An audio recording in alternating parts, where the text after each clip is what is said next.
आरंभ है क्राइमब्रांच तदंत खोलताड़े जना पड़िबो सबु सत। मोहन सरकार कड़ा आभिमुख्य बंधा हेबे बीजेडी अघोषित सर्वेसर्वा पांड्यान।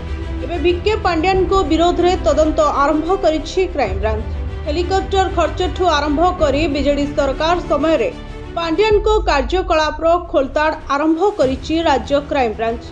2024 साधारण निर्वाचन पूर्व सरकारी टंकारे विभिन्न जिले में कार्यक्रम आयोजन करा जाउथला। जिल्लारू जिला को उड़ुथला हेलिकॉप्टर। तार विधिवत तदंत आरंभ करिछि क्राइमब्रांच। भारतीय विकास परिषदर सभापति सुरेंद्र पाणिग्राही अभियोग आधार गृह विभाग निर्देश रे आरंभ होइछि एही तदंत। तेबे भारतीय विकास परिषदर सभापति सुरेंद्र पाणिग्राही 2024 फेब्रुआरी 8 तारिख रे राज्य गृह सचिवों निकटरे अभियोग दाखल करथिले। अभियोग आधार तदंत पई एबे क्राइमब्रांच पक्षरु तांकु मध्य नोटिस जारी करिछि क्राइमब्रांच।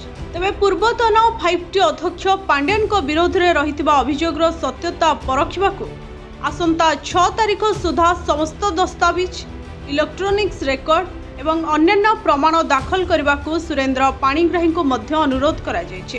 क्राइमब्रांच पक्षरु एहा पूर्वरु 2025 में 29 तारिख रे मध्य प्रारंभिक खोलताड़ आरंभ करथिबा जणा पड़िछि। अन्य पक्षरे सुरेंद्र पाणिग्राही तांको अभियोग अनुसार वीके पांड्यान को द्वारा ओडिशा रूल्स ऑफ बिजनेस 1956 उल्लंघन सह अन्यान्य अभियोग मध्य आनिथिबा जणा पड़िछि।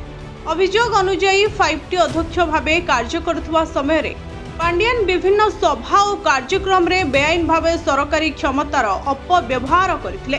पांड्यान सरकारी तहबिलु विपुल परिमाण अर्थ व्यय करी हेलिकॉप्टर गस्त सह कार्यक्रम आयोजन करथिबा नै होइथिबा अभियोग संक्रांत रे क्राइमब्रांच तदंत करुछे।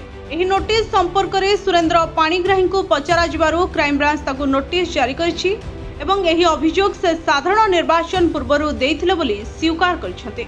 मोहन सरकार एही क्राइमब्रांच तदंत निर्देश दे परोक्ष रे तत्कालीन सुपर सीएम तथा बीजेडीर अघोषित सर्वेसर्वा को एभली बेआईन कार्य क्यों सहयोग करुले तदंत परिसरभुक्त करने को चाहूबा जना पड़ी।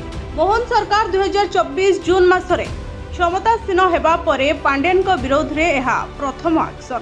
Bureau report Odisha fast.